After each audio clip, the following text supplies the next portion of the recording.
send you all this information on Yes, yeah, could you? Yeah. It's Julian Coulter. We can remove this. You say you can take it away from you. Yeah, well, you're funding them by by allowing them to use your name in capitals. Yeah. The moment you say to everybody, right, I'm now being recognised with my name in lowercase because that's me. You're not having access to my trust account. You're taking away their funding. As soon as more and more people wake up to it, they panic. So has anyone done this and they've got their own funding? I've lived off my trust account for 7 years. I do this 24/7. I do this, and I'm doing it at the moment. How did you access it? Pardon? How did you access it? I tell the authorities they're giving me the money because it's my money, not theirs. Yeah, they have to, because it's the law. When you're reporting it's unlawful, what they're doing is called legal fraud. So if they're using your name in capitals, that's deceiving you to access, that's extortion. So the moment you tell the authorities, the council, the police and stuff like that, they panic.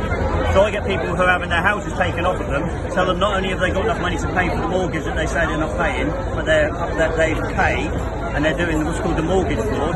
They then spin it all around. The council can't back them up, the police can't back them up because they're still using the same thing. And this goes right the way through to the Royal Courts of Justice, even to the point of where the Royal Courts of Justice did the sign, which is the pound coin developing the 12-sided edge, on the 15th of October, shortly after they did this event, and that was to show that the legal override of law had backed up what happened at Milton Keynes. Have you got a website?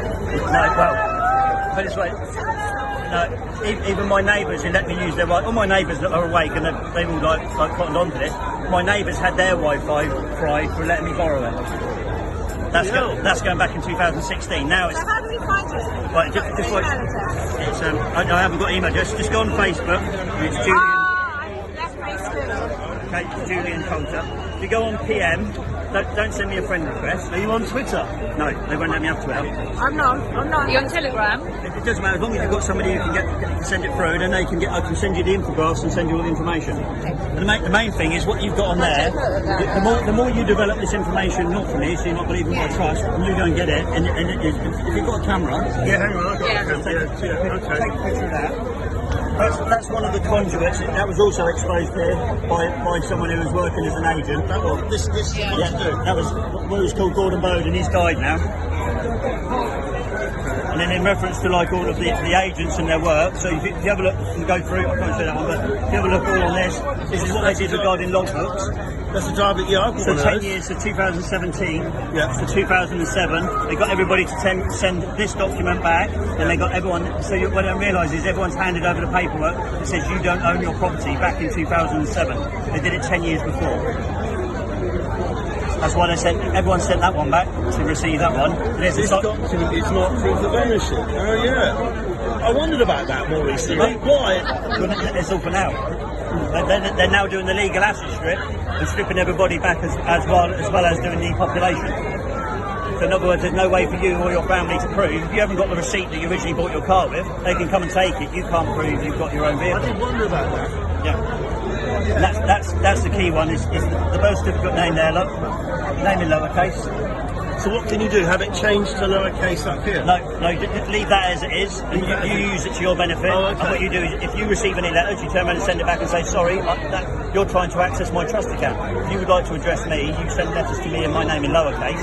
You go to your bank and say, I'll take my money out unless you put my name on my account, because I'm not having you access my trust account without my permission. But my name at my bank is lowercase, not... No, it's not. Ask them to do a printout sheet of what your account is, and you even start to get to recognise why you got called master when you were a child and then got changed to mister, because you were still master of your estate, and after 13 years you've acknowledged to them that you've missed your opportunity. You take the letters of estate out of master and you get left with M and R, so you're letting them know that they've removed your estate and you've missed your opportunity to reclaim your estate. So don't acknowledge being mister anymore. And the key word is man, because everything goes back to the Bible. What they're frightened of is everyone realising that the law that's written in what's called Breshit, really, but they call Genesis, but they've overturned everything in the Bible, is if you use the terminology man, if you go into a court and say, I'm a man, okay, not master or mister, you're restoring your right of law, and then what you do is you say to any judge or any authority, are you revoking my right to God's law? Okay, they'll panic and they'll abandon the court. You win outright, because what they're doing is committing treason, because they know that you know all of this. Yeah. but it makes the court So false. this is all the Freemasons. Literally, yeah, it's all Freemasonry. Yeah, basically, if you think there's 33 levels of Freemasons, even to the point of where they get to the jester's level, it's called the jester's level. So after they've done, say, 30 odd sets of things, they then find out everything that they've learned, believing that everything was to do with the mighty power and stuff like that. They then realise that everything's Luciferian. So literally everything is like they've got all of the churches, everyone going to church on Sundays because it's Sunday reference. The road that goes down from here to Buckingham Palace is on 126 degrees. That's on the solstice line. So the whole of the Buckingham Palace is on the solstice line. So on the first day on the solstice, which is 216, 6 times 6 times 6, on that angle, on the solstice angle, the sun comes up literally through Admiralty Arch, and Admiralty is the beast that rises out of the sea, because it's the Admiralty rules of trading. That's why you've got Admiralty Arch. So you're literally stood in literally all of the monuments that are all depicted: male, the gate, womb, phallic, and they've copied it all at Milton Keynes, so they could, rather than do the rituals here and not get away with it.